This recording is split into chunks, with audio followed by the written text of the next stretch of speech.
There's a true story of an elderly woman who went to her eye doctor because she said she had gone blind in her right eye. But it didn't take the doctor long to correct her blindness. When he looked closely at her eye, he was shocked at what he discovered. He started pulling one contact lens after another off of her eyeball. In total, the woman had 27 contact lenses stacked on top of one another in her right eye. Apparently, sometimes when she would try to remove a contact, from the eye, she couldn't find it, so she just assumed that she dropped it somewhere. And so, she just stuck another one in there, along with all the others that she had done that with. And so, ironically, what the woman thought was helping her see was actually making her blind. And Jesus explains in our story today that it's exactly the same way with spiritual blindness. What we think is helping us to see is actually making us blind. So, let's hear from Jesus today, shall we? Turn with me to the Gospel of John, chapter 9, and we will cover the whole chapter. I don't have time to read the whole thing, though, and so what we're going to do is read verses 1 through 7, and then we'll skip down to verses 24 through 41. But this whole chapter is this one story. So if you want to do some homework this afternoon, you could do that and just read the whole chapter. But we're going to start with just verses 1 through 7, and then skip ahead to verses 24 through 41. If you don't have a Bible with you today, that's perfectly okay. The verses are on the screen behind me. All right, John chapter 9, verse 1. As he went along, he saw a blind man from birth. His disciples asked him, "Rabbi, who sinned, this man or his parents, that he was born blind?" "Neither this man nor his parents sinned," said Jesus. "But this happened so that the works of God might be displayed in him. As long as it is day, we must do the works of him who sent me. Night is coming when no one can work. While I am in the world, I am the light of the world." After saying this, he spit on the ground, made some mud with the saliva, and put it on the man's eyes. "Go," he told him, "wash in the pool of Siloam." This word means sent. So the man went and washed and came home seeing. Verse 24. A second time they summoned the man who had been blind. "Give glory to God by telling the truth," they said. "We know this man is a sinner." He replied, "Whether he's a sinner or not, I don't know. One thing I do know, I was blind, but now I see." Then they asked him, "What did he do to you? How did he open your eyes?" He answered, "I have told you already, and you did not listen. Why do you want to hear it again? Do you want to become his disciples too?" Then they hurled insults at him and said, "You are this fellow's disciple. We are disciples of Moses. We know that God spoke to Moses. But as for this fellow, we don't even know where he comes from." The man answered, "Now that is remarkable. You don't know where he comes from, yet he opened my eyes. We know that God does not listen to sinners. He listens to the godly person who does his will.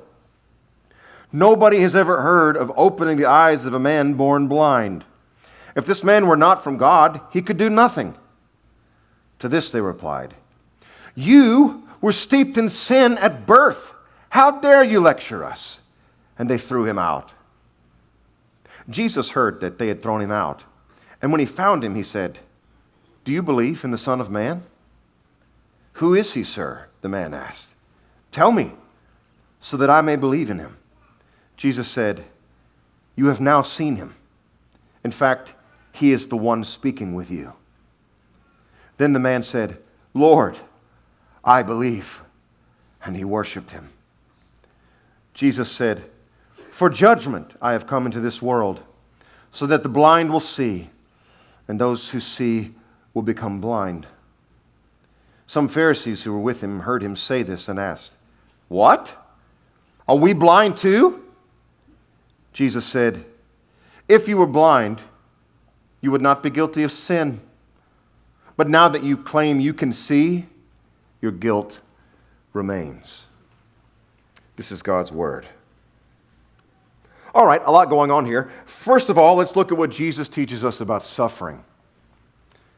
Point number one in your outline is physical blindness. Physical blindness. This isn't the main point of the story, but it leads directly into the main point, and it is really profound. Really, really profound. So, Jesus and his disciples, they come across a man who was born blind. And the disciples ask Jesus a very common theological question. It's probably the one I get the most from people. They say, "Why? Why is he suffering?" Right? They're like, "So, Rabbi, we see this suffering man. He's been blind since birth. So tell us, who sinned? Who sinned? Was it him? Did he sin and cause his blindness, or did his parents sin and cause this blindness?" So the why question is always attached to suffering. You know, why me? Why them? Why God? Why did God do this to me? And so the disciples ask the why question. Why, Jesus, is this man blind? Whose fault is it? Is it his fault, or is it his parents' fault? Did his parents sin, and so having a blind child is their punishment? Or did he sin, and blindness is his punishment? Now, notice something interesting here. The disciples don't present any other options to Jesus, do they? It's just an either-or question. Either the man sinned, or his parents sinned to cause this suffering. Why don't they present a third option? Well, it's because to them, there is no third option. It's the only options we got. And this is an idea, friends, that is deeply rooted in the human psyche.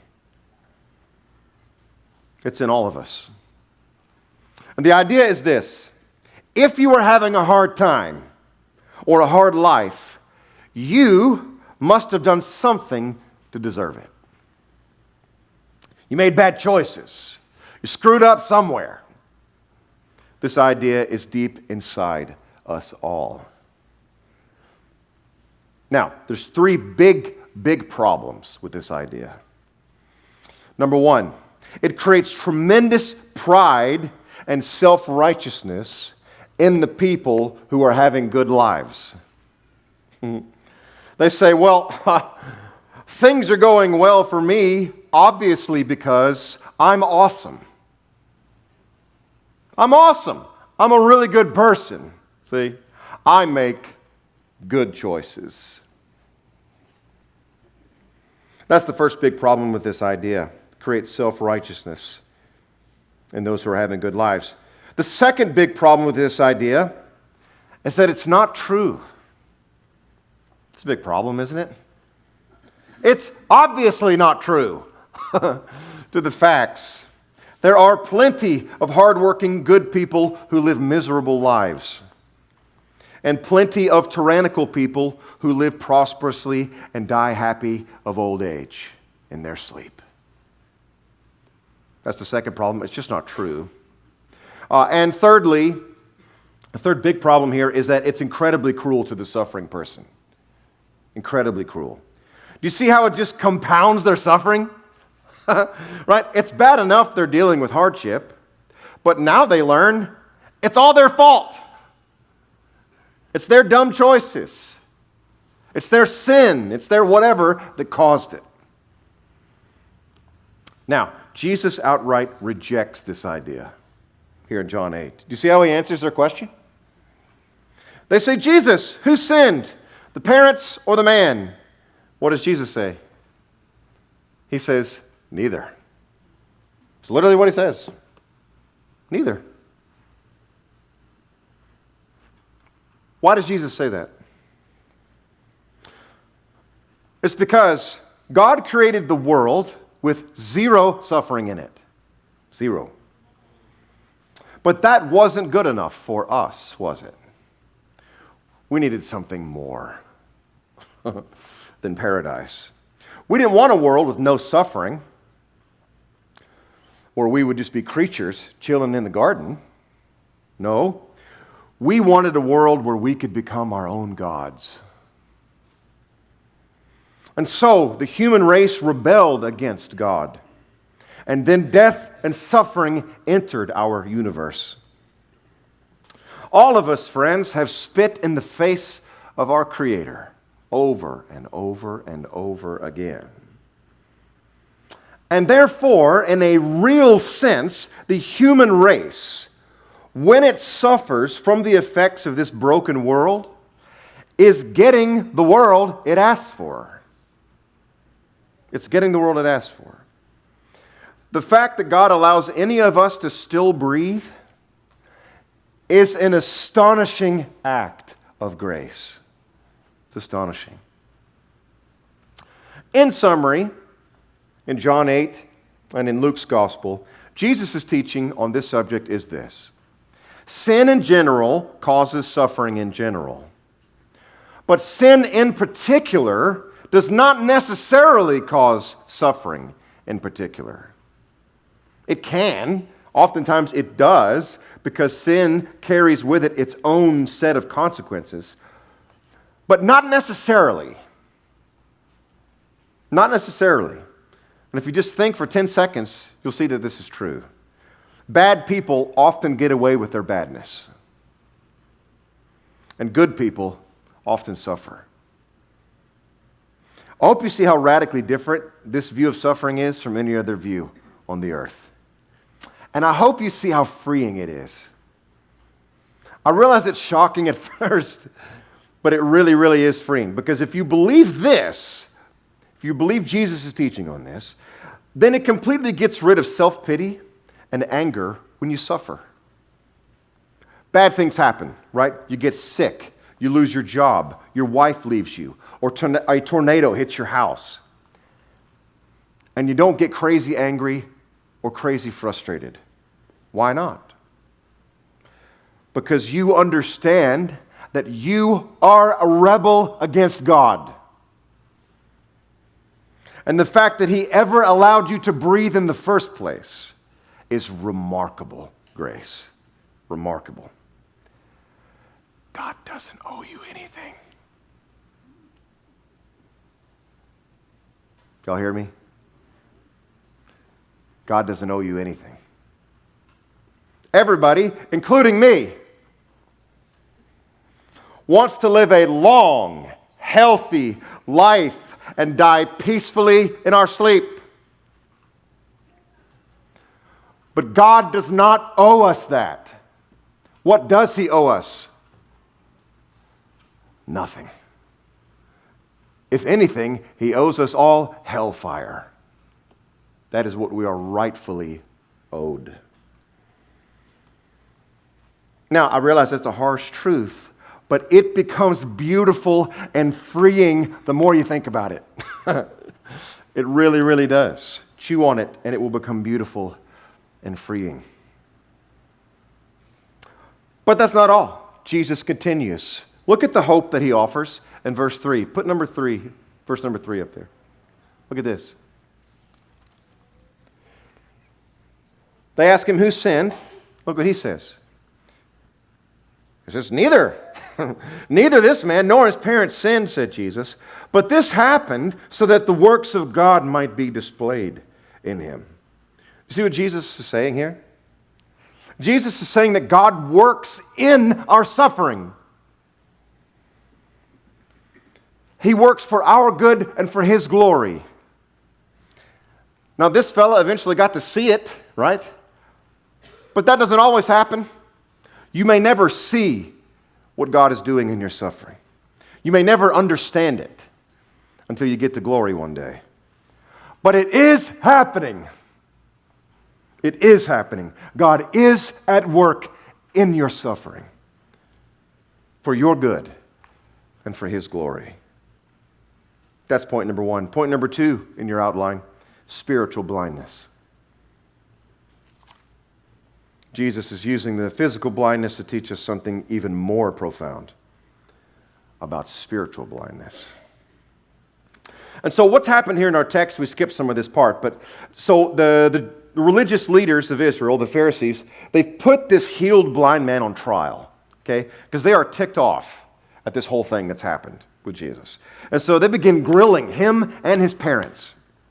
And they're very upset that Jesus has healed him. And then Jesus tells them that the reason that they're upset with all this is because they are the truly blind ones. They're spiritually blind. What does that mean? What does it mean to be spiritually blind? Well, it means you cannot see two things. Two things you can't see. The first thing you can't see when you're spiritually blind is the reality of sin in your life.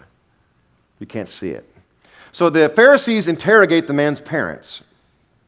His parents assure them that the man really was born blind. This is legit. And then they turn to the man and they say, well, we know for sure that Jesus is a sinner. And the man replies, he goes, well, like, whether he's a sinner or not, like, I don't know that. I do know one thing, though. I was blind, but now I see. Y'all work the rest of it out. I know the only thing that I really care about. I was blind, now I see. And they're like, well, how? How did he do that? How did he open your eyes? And the man is so funny. This is just pure sarcasm here. I love it. He goes, I already told you. He's like, are y'all wanting to become Jesus' disciples or something? That's what he says. We just read it. Woo-hoo-hoo. Now they're really mad. They are really mad. So they respond to that sarcasm. They say, you, sir, are the sinner here. We are disciples of Moses. We don't even know where this Jesus guy even comes from. Maybe he's from Satan. And brilliantly, I love this, the healed man replies and says to them, he says, yeah, so you super holy, super educated, super smart men don't know where Jesus is from, and you believe him to be a sinner, but fellas, he opened my eyes. How could he do that if he wasn't from God? And the Pharisees respond, you've been a sinner from birth. How dare you lecture us? And they throw him out. And so, here's what's going on in this story. The Pharisees are playing detective. Playing detective. They're trying to figure out who the sinner is. Who's the sinner in this story, right? And they're working through all the options, okay? They're like, well, Jesus is the sinner. And they're like, well, maybe the blind man is the sinner. They're like, well, no, wait. His parents are the sinners, okay? Got their guns out. They got their detective books out, trying to figure out the great mystery. Who is the sinner here? Who's the sinner? And many, many, many religious church people today are doing the same thing. Like 24/7. They've got their detective notebooks out too. They've got their pointer fingers out too. And they think that their church attendance, their niceness, their heterosexuality keeps them out of the sinners category. So they're like, I wonder who the sinners are in this room. And Jesus is like, hey, fellas, you know every time you got your pointer finger out like this, you know that there's 3 fingers pointing back at you. Who's the sinner? You is. You is the sinner.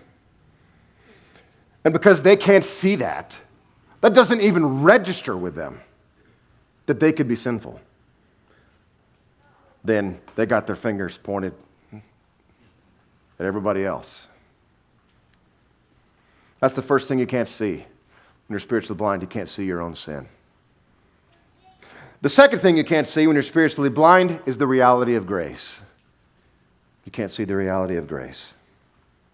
So at the end of this passage, Jesus tells the Pharisees, he says, I have come to make those without sight see and those with sight blind. Did you catch that? Oh, what does he mean here? Well, he means that there is one and only one way to have spiritual sight. Grace. Grace. That's the only way to get it.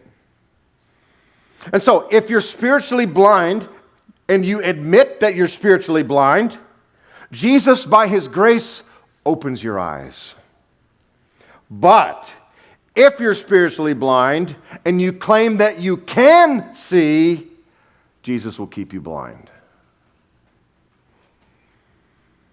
You see, according to Jesus, the people who are saved are not the good people. It's the people who know they're not good.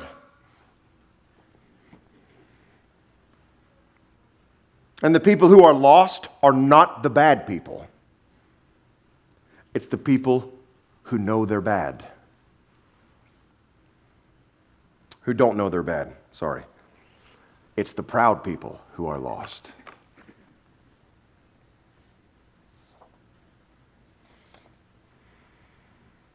And so the Pharisees don't like this a whole lot either. And so they say in verse 40 to Jesus, they're like, wait a minute, are you saying we're blind? And Jesus says, because you say you're not blind, yeah, you is. You is. You see, friends, there is no greater blindness than to be blind to your blindness. That's the worst kind. Because then you have no desire for a doctor, do you? Why go to an eye doctor when you think you can see? Why turn to a Savior when you think you're righteous?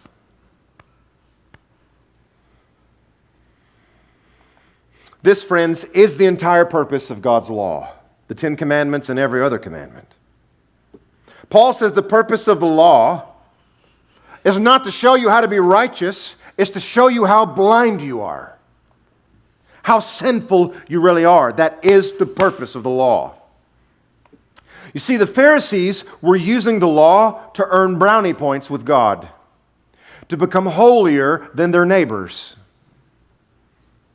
And just like the lady putting all those contacts into her eye, they thought the law was helping them see better. But using the law that way was actually making them blind. It was blinding them to the reality of their own sin and need for grace. Paul gives us the true purpose of the law explicitly in multiple places, but Romans 3:20 is really good just because it's so clear. Put Romans 3:20 up there, yeah.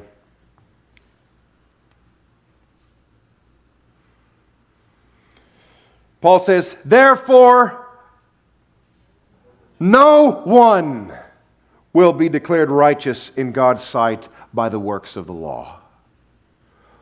Rather, through the law, we become conscious of our sin. See? It's not a roadmap for righteousness, it's a spotlight on wickedness. That's what the law is. And God's moral law is awesome at its job. If we'll quit watering it down to make it more doable for us, if we'll just take the law at face value, it is powerful. It profoundly reveals how sinful we really are. But the one thing the law will not do is heal you. It will not heal you. It reveals your disease, and it's awesome at it. but it will not cure it. What will? Point number 3 in your outline. We'll close with this. What gives us sight? What gives us sight? So did you notice that Jesus commanded the blind man to do the impossible? Did you catch that? So Jesus does something like super gross, like he hawks a loogie into some dirt, rubs it together, and then he puts the little mud pie on the dude's eyes, and then what does he say? He says, go. Leave here. And go wash your eyes in the pool of Siloam. But folks, he's blind. He's blind. He can't get to the pool. Clearly not on his own. So what's going on here? Well, this at first seems like a command from Jesus, doesn't it? Kind of seems like a law, almost. Just another law where, Jesus and this blind man are tag team partners. Jesus does his part, he hawks the loogie, and then the man has to do his part, right? We're tag team partners. The man has to obey the command to be healed. But that's actually not what's happening. As it turns out, Jesus' word to this man wasn't a word of command, it was a word of promise. Now, how do you get a promise out of that? That's obviously a command, preacher. No, it's not. It's not a command. In fact, I can think of a really similar command that turns out to be a promise too, that you all already agree that it's a promise. What's that? Take and eat. Now that sounds like a command, doesn't it? But how does that hit your ears? It hits your ears like a promise, doesn't it? A beautiful one, actually. And so this is the same thing that's happening here in John 9. It's not a command. It's a promise. Now sometimes beautiful promises come in the form of a command. Let me give you a real-world example. Husbands, when your wife says to you, kiss me, how does that hit your heart? Do you scoff? You're like, oh, you can't tell me what to do. You're always commanding me, always commanding.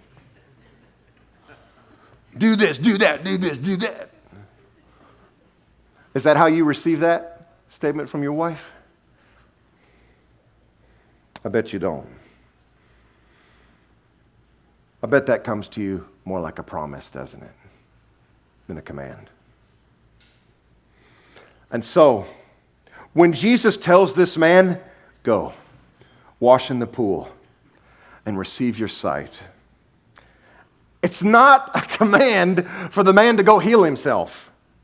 It's a word of promise that causes the man to get to the water. My wife's statement, kiss me, causes me to lean in and pucker up. Right? I'm not weighing a command. I'm like, well, let's see if I really want to do this or not. It's just automatic, isn't it? Let's just kiss me. Right? That's what's happening here in John 9. This is a promise that causes the man to automatically find his way to the pool to be healed. That's exactly what happens. And you're like, okay, that's great for this fellow in John 9, but what about me, though? How does this apply to me? What's my word of promise? Well, it's actually right here in verse 39. Put verse 39 up there on the screen. Here's your promise. Here's your word of promise. Verse 39.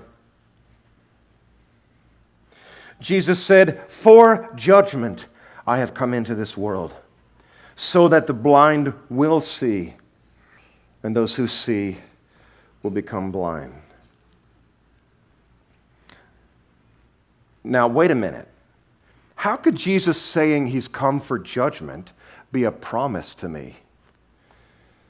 Well, friend, it's because he doesn't mean that he's come to dole out your judgment. He means that he's come to bear your judgment for you. He means that he has come to trade places with you. He has come to lose his sight so that you could have it. And we will see in just a few more chapters in John's Gospel exactly that. Jesus and this blind man will trade places. In just a few more chapters, John says that darkness came down on Calvary's hill.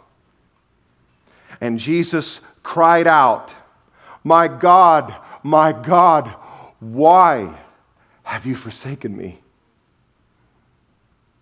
You see, Jesus lost his sight of God so that all us blind people can see him.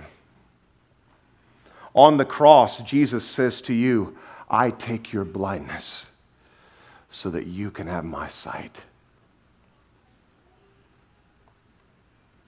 Lucy Shaw, she wrote a poem, very famous poem, from the perspective of the pregnant Virgin Mary.